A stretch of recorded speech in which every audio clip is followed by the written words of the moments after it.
97 ਦਾ ਆਣਾ ਪਿਆ ਠੀਕ ਹੈ ਇਹੀ ਕਬੂਤਰਾਂ ਨੇ 5 ਵਾਰੀ ਚੈਂਪੀਅਨ ਕਰਾਇਆ ਕਬੂਤਰ ਵਾਪਸ ਨਹੀਂ ਲੈ ਕੇ ਨਾ ਤੁਸੀਂ ਠੀਕ ਹੈ ਜਿਹੜੇ ਬੰਦੇ ਆਦੇ ਨਾ ਮੀਆਂ ਸਾਹਿਬ ਵਾਲੇ ਕਬੂਤਰ ਤੇ ਬਾਅਦ ਚ ਤੁਸੀਂ ਹੁਣ ਨਾ पाकिस्तान की पूरी दुनिया च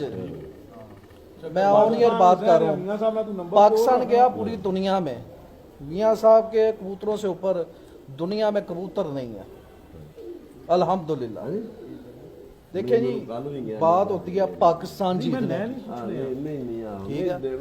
अल्हम्दुलिल्लाह 2 दफ़ा हमने पाकिस्तान का टाइटल लिया 5 दफ़ा पंजाब का टाइटल लिया अल्हम्दुलिल्लाह। पूरे पाकिस्तान से मैंने बाजियाँ खेली हैं और सिर्फ मियाँ साहब वाले कबूतर उड़ाए हैं मैंने और अल्हम्दुलिल्लाह अल्हम्दुलिल्लाह पूरे पाकिस्तान को मैंने विन किया है। बिल्कुल इसमें कोई शक नहीं, ऑन रिकॉर्ड है ये सब। हाँ जी ऑन रिकॉर्ड है और ये तकरीबन 65 करोड़ से मेरी बाजियाँ थी इस साल में ठीक है सबसे मैं जीता हूँ ना मैं किसी के नहीं देता बड़े बड़े उस्ताद हैं माशाल्लाह पंजाब भरा पड़ा था सबसे मैं जीता हूँ मियाँ साहब के कबूतरों से जीता हूँ मैं ठीक है बचपन से ही मैं इधर आ रहा हूँ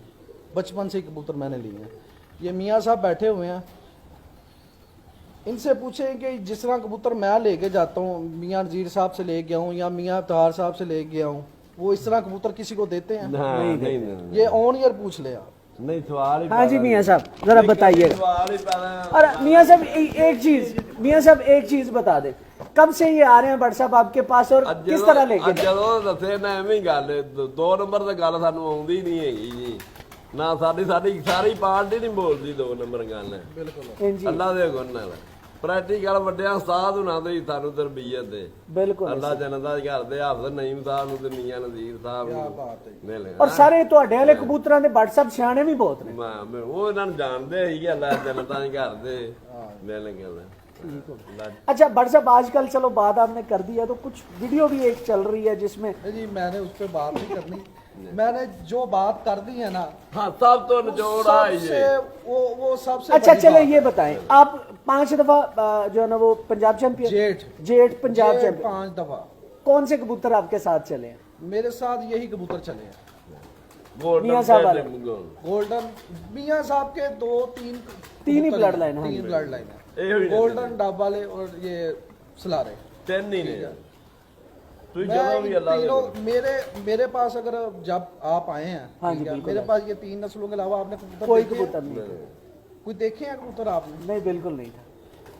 वही कबूतर है मेरे पास ठीक हो गया तो अल्हम्दुलिल्लाह सबके सामने पूरे पाकिस्तान के सामने रिजल्ट है बिल्कुल है सारी दुनिया के सामने ये रहा है। दुनिया के सामने रिजल्ट है बाबा जब डेरी और जो लोग बात करते हैं मियाँ साहब के कबूतरों के ऊपर देखे नहीं मियां साहब दे वो फिर उनका अल्लाह ही आता यार बुजुर्ग बंदा बड़ी बात कर दी आपने उनका उनका बड़ी बात इससे ज्यादा कोई बात कर नहीं सकता इससे ज्यादा कोई बात कह ही नहीं सकता ਜ਼ਰੂਰੀ ਨਹੀਂ ਹੈਗਾ ਜੇ ਇਹਨਾਂ ਦੇ ਉੱਡ ਗਿਆ ਤਾਂ ਮੈਂ ਨਾ और जो लोग बात करते हैं ना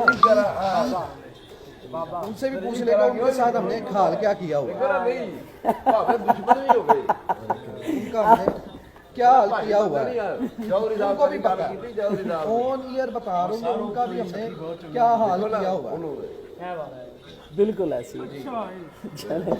अल्लाह खैर गोल्डन कबूतर ले आके 2 बाहर